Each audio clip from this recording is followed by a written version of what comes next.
Assalamualaikum warahmatullahi wabarakatuh. Perkenalkan, nama saya Syahara Olivia Panani dengan NPM 094125110006, mahasiswa Fakultas Kedokteran dan Ilmu Kesehatan Program Studi Farmasi.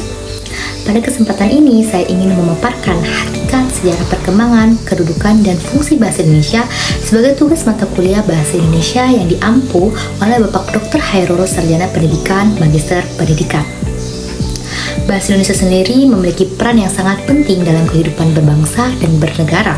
Bahasa bukan hanya alat komunikasi, tetapi juga menjadi bagian identitas dari pemersatu bangsa Indonesia yang memiliki latar belakang budaya dan bahasa daerah yang beragam.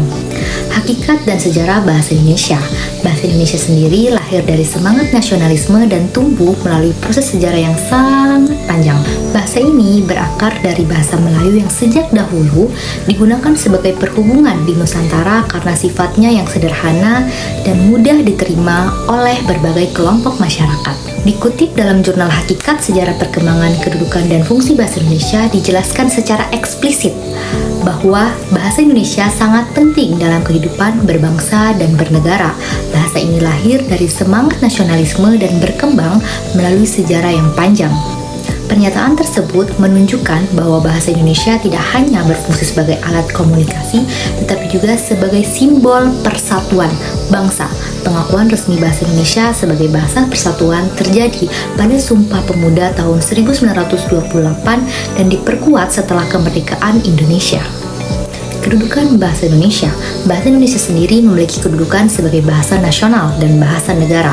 Sebagai bahasa nasional, bahasa Indonesia berfungsi sebagai identitas dan alat pemersatu bangsa.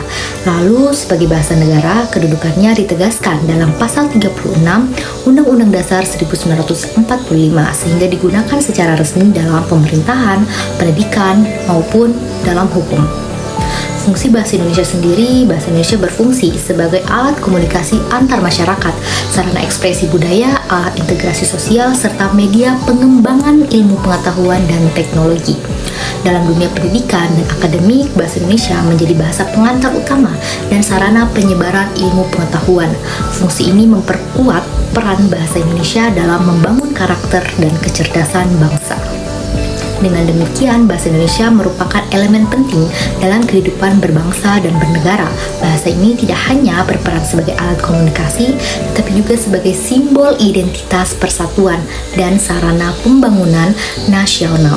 Oleh karena itu, penggunaan dan pelestarian bahasa Indonesia yang baik dan benar perlu terus ditanamkan dalam kehidupan sehari-hari.